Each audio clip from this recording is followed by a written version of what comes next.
we have to discuss the horrible airline tragedy that happened earlier this week when an American Airlines passenger flight collided with a Black Hawk helicopter as the plane was descending into Reagan Airport in Washington D.C. All 67 people involved in this crash are presumed to be deceased. There were 60 passengers on the American Airlines flight, along with the four crew members, as well as the three individuals on the Black Hawk helicopter. If they didn't pass away from the impact with one another, they certainly perished from spending time in the Potomac River, which was like around 35 or 40 degrees. It is an undeniable tragedy. I think I saw somewhere that this is the first fatal crash in the United States since 2009. I mean, almost 16 years. And in a time like this, when you have such a catastrophic loss of life, you look to your leadership to provide some empathy, some humanity, to not overshadow the deceased by pushing their own political agenda. We, of course, do not have that. Donald Trump, the bloated, slimy, disgusting, inhumane loser that he is, did a press conference in the aftermath of this tragedy. Mind you, the investigations are still ongoing. I believe the recovery efforts might be ongoing as well. The NTSB is still looking over what happened. As I said, the investigation is still ongoing. So you would think that you would limit your political agenda. But no, Donald Trump comes out and immediately blames DEI. He blames DEI for the fact that this occurred. Meanwhile, there are other more tangible things that you could get to, and I'm not going to place blame on the pilots, on either of the pilots, even though reporting indicates, and we'll get to this in a little bit, that the Black Hawk helicopter was potentially flying a different flight pattern than it was supposed to be. But let me just play the clip for you guys. Office, they put a big push to put diversity into the FAA's program. Then another article, the Federal Aviation Administration, this was before I got to office, recently, second term. The FAA is actively recruiting workers who suffer severe intellectual disabilities, psychiatric problems, and other mental and physical conditions under a diversity and inclusion hiring initiative spelled out on the agency's website. Can you imagine? These are people. This is so gross and so misleading because it implies that the FAA is looking for air traffic controllers who are like schizophrenic or something. The FAA is a massive federal agency that has jobs beyond the folks who sit in the air beyond folks who sit as air traffic controllers. This is so fucking gross. If you like this whole approach from the DEI perspective is rooted in racism and misogyny. That's all it is. Donald Trump believes that black people, Hispanic people, and women, as well as other marginalized groups, are not capable of doing jobs to the same level as white people. This also completely disregards the fact that that air traffic controllers undergo rigorous testing standards, the most rigorous in the world. You have to. Caitlin Collins did a segment on this on CNN. I'm gonna paraphrase from what she said, even though these standards are available online. So you have to be someone who has considerable life experience, whether you have experience in the workforce or you graduated college. You also have to pass various psychological examinations. You have to go through the FAA Academy, and then you have to shadow for 1 to 3 years before you become certified. This is a very intense job. This is a very difficult job. This is a job that is responsible for the safety of like the millions of people that fly by air every year. And the fact that we have such minimal instances like this highlights how well trained these folks are. This also completely disregards the fact that Donald Trump's administration is playing a role in the FAA not having enough air traffic controllers. We're going to get onto that. I'm going to allow him to finish this bullshit sentiment before we get into the reason why this guy is to blame and also why Republicans are to blame. Actually, their lives are shortened because of the stress that they have. Brilliant people have to be in those positions, and their lives are actually shortened, very substantially shortened because of the stress, where you have many, many planes coming into one target. The Republican Party, the party of don't politicize school shootings, don't politicize mass shootings. This isn't a political issue. The ringleader of this gaggle of sexless losers is talking about a political agenda that he's trying to push when the victims have not even been identified. And even if they were identified, that doesn't make it okay. This is disgusting. This is not how the leader of a country should behave. Say what you will about Joe Biden, and I've been very critical of him. I've been just as critical of him as I've been of Donald Trump and the Republicans. But when something tragic happens and Joe Biden addressed the nation, the few times that he did address the nation, he felt like a human being. He came across as a guy who has gone through personal trauma. That resonated. He exuded empathy in situations like this. Whether that's because he has dealt with tragedy himself or the fact that he is just a nicer human being than Donald Trump, these are two polar opposites in regards to trying to soothe the anxiety of the American people and also to just and just help console the individuals that have lost loved ones in this tragedy. Donald Trump is not doing that. He doesn't care about the lead up to this. There's been such degradation in our political ecosystem that people in power don't care about how a situation occurred. They believe that everything just happens in a vacuum, that we live in a fucking Sims world where someone on the computer is just choosing to make these things happen, while there are actual reasons as to how something like this occurred. Let's get into one of the more recent ones. One of the first things that Donald Trump did as actually this is latest reporting. This is not me looking to blame the helicopter pilot. This is just something that their investigation has uncovered. This is courtesy of Newsweek. As I mentioned before, Black Hawk helicopter may have gone off of flight path. The Black Hawk helicopter involved in a fatal mid-air collision with a passenger jet near D.C.'s Ronald Reagan National Airport may have been flying off of its pre-approved flight path. The collision was the first fatal commercial crash in the U.S. since 2009 when a propeller plane crashed near Buffalo, New York, killing 50 people.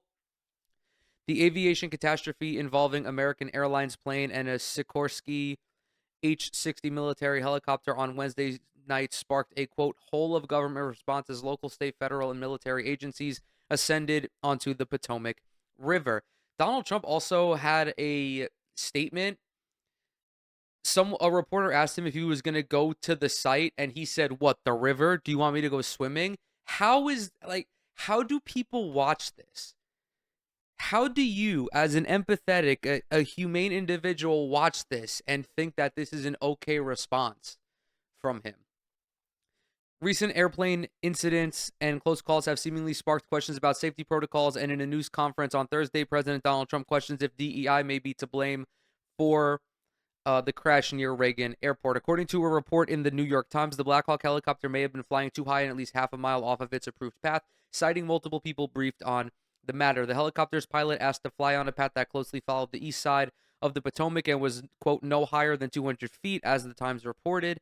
This route, known as Route 4, would have put the Black Hawk out of American Airlines flight path. There was also communication where one of the air traffic controllers, and by the way, there was one air traffic controller working the commercial and the helicopter flights, which is not the standard. It's supposed to be at least two.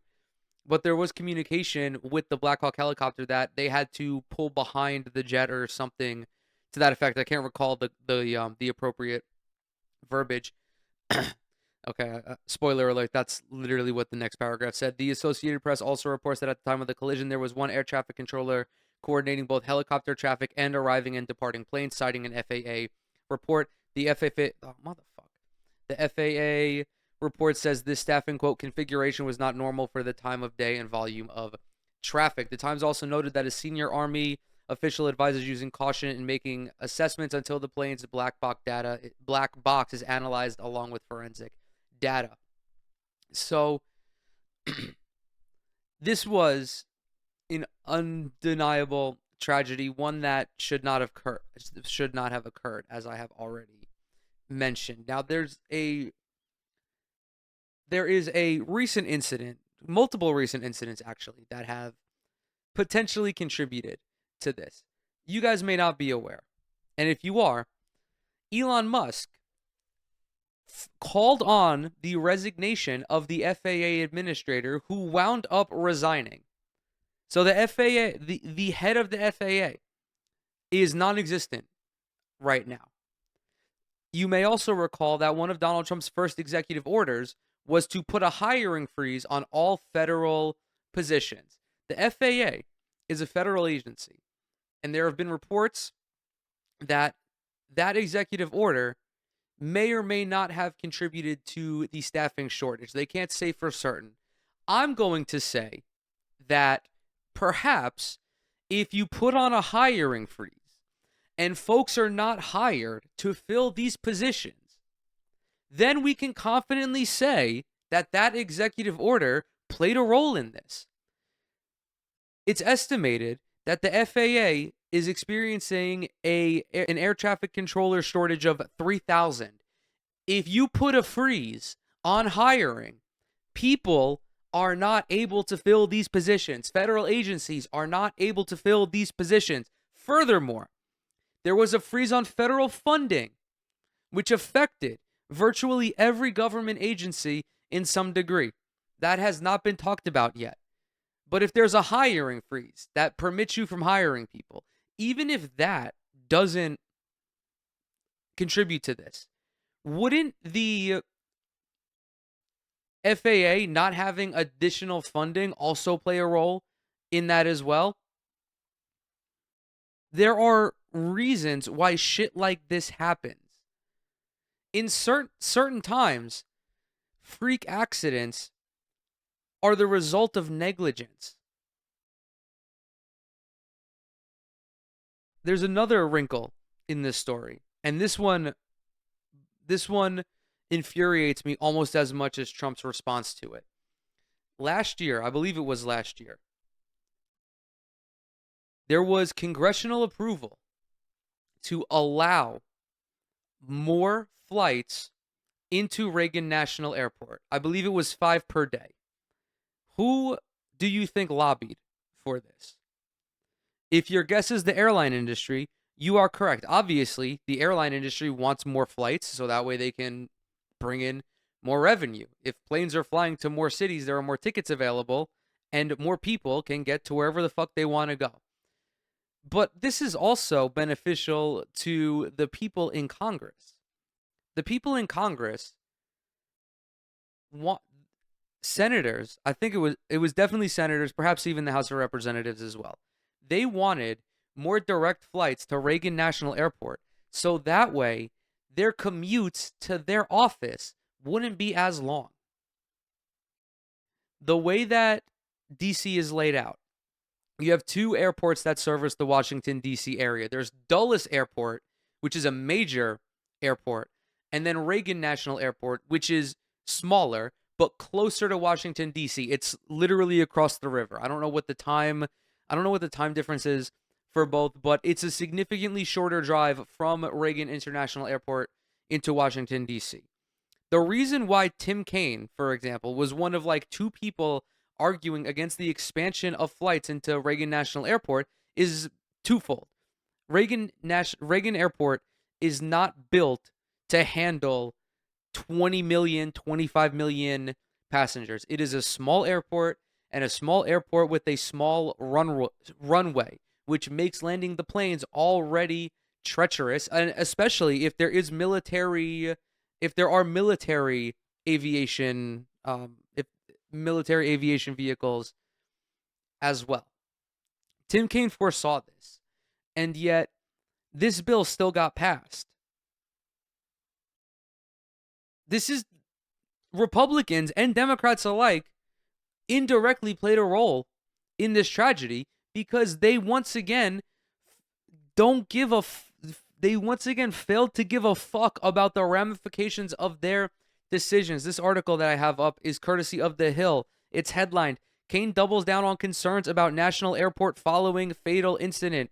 Senator Tim Kaine doubled down during an interview on his concerns about the Ronald Reagan Washington National Airport space being overcrowded following the fatal collision between a military helicopter and a passenger airplane that killed 67 people. Quote, we need to spread the traffic among these airports rather than have such congestion into Reagan National. The other thing about Reagan National is when you're right in downtown D.C., there's lots of military flights.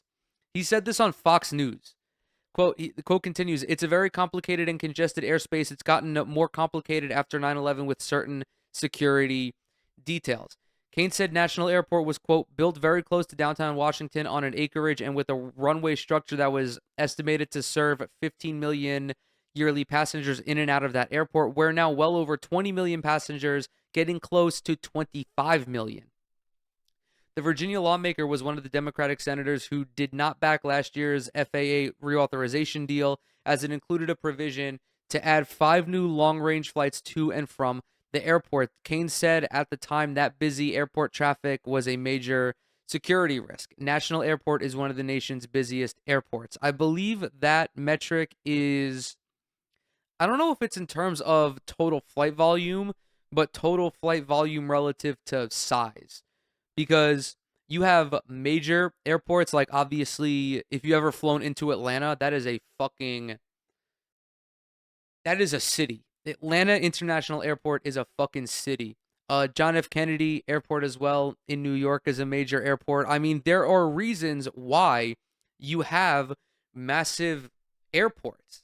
It's a safety feature. If you have more space to accommodate these flights, there's less instances of midair crashes. Additionally, having multiple sizable airports, like if you live in the New York City metro area, you know there's JFK, there's LaGuardia, and both of these are massive airports that just help to clear the airspace. Authorities think there are no survivors after the Wednesday night crash between the helicopter and the American Airlines flight flying from Kansas. 60 passengers were on board, along with 4 crew members, and that also, let's not forget the 3 people who were in the helicopter. Kaine praised the FAA reauthorization legislation for addressing some of the air traffic controller shortages in the country, but adding more flights from National Airport made it impossible to get his vote. Quote, so that was a good part of the bill, but the addition of even more traffic into Reagan National Airport was a bad part of the bill. I ended up wanting to support the bill, but I opposed it over jamming more flights into Reagan National. The Virginia senator made similar remarks. Quote, it's a popular place for people to come, but you can spread traffic among the airports, and that's why we are so strongly opposed. We strongly opposed even adding even more flights into a situation that we thought was already dangerous. Again, this came with congressional support as well, because the representatives that live in the middle of rural America wanted an easier pathway to get to their office. It's so fucking gross. The whole, like, all of these little instances that I talked about were so fucking gross because government negligence does not have to play a role in these tragedies. It's the government's responsibility to look out for the citizens of this country and prevent them from being put in dangerous situations. This is why the airline industry, well, maybe not so much anymore, is so heavily regulated, because you can't send 150 people into the fucking sky with a busted plane. Like, you're asking to kill all these people. it's so frustrating. It's so frustrating. Perhaps it wouldn't be. Actually, no, it would still be frustrating. But the response to this from the Republican Party is just, it's a joke. It's absolutely a joke. I'm gonna go back to this Newsweek article, and we're gonna look at some of the quotes that they compiled. This is President Trump on Truth Social. Quote, "The airplane was on a perfect and routine line of approach to the airport. The helicopter was going straight at the airplane for an extended period of time. It was a clear night. The lights on the plane were blazing. Why didn't the helicopter go up or down or turn? I don't know, dude. Ask a fucking pilot. Ask the fucking pilot. There was a retired pilot, a commercial pilot, talking on NBC, and they asked him if evasive maneuvers were possible.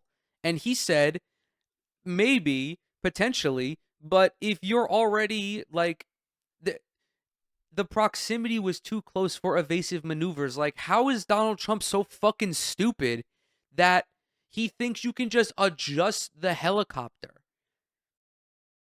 This isn't GTA, dude. They needed more air traffic controllers. They needed a second air traffic controller in this situation to help coordinate this. And maybe they could have had a second air traffic controller if there wasn't a federal freeze on hiring. He continues, why didn't the control tower tell the helicopter what to do instead of asking if they saw the plane? This is a bad situation that looks like it could have been prevented. Not good. There were communications, and the helicopter was told what to do in this situation, to pull behind the aircraft. Oh God, Pete Hegseth. He says, the military does dangerous things. It does routine things on the regular basis. Tragically, last night a mistake was made. I think the president is right. There was some sort of an elevation issue that we have immediately begun investigating at the DOD and the Army level. Army's Criminal Investigation Division is on the ground investigating. Top-tier aviation assets inside the DOD are investigating. Yeah. Okay, whatever. Multiple agencies, along with the NTSB, remain on scene as recovery continues along with the beginning stages of the investigation. My condolences go out to all of the folks who were affected by this tragedy. I feel really, I can't begin to express how unfortunate this is, and how the president seemingly does not give a single fuck about the tragedy that you're experiencing, because he is choosing to further his own political agenda by talking about DEI. Let's do a quick refresher. DEI does not automatically give jobs to white women, black people, and brown people. That's not how any affirmative action works.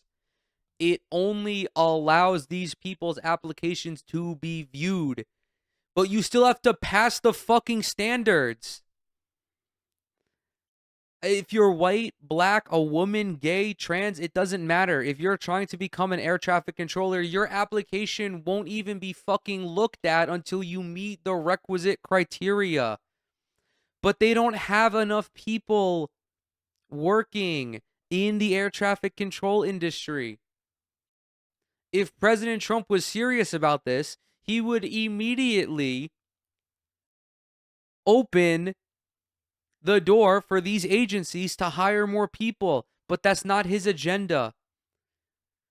Doge is going to go to President Trump.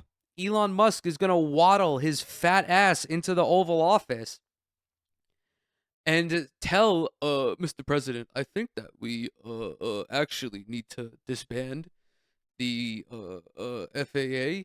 He's going to say some dumb shit like that.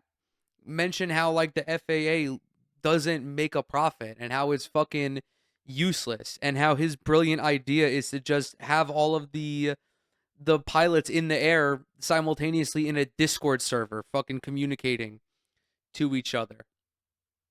Like, it's just the fucking the Republican framing on every issue is just so fucking disastrous. It's so disastrous. Instead of trying to look at this situation critically and analyze what happened to avoid this happening in the future, Donald Trump is blaming black people and white women for crashing these fucking planes, for this fucking accident.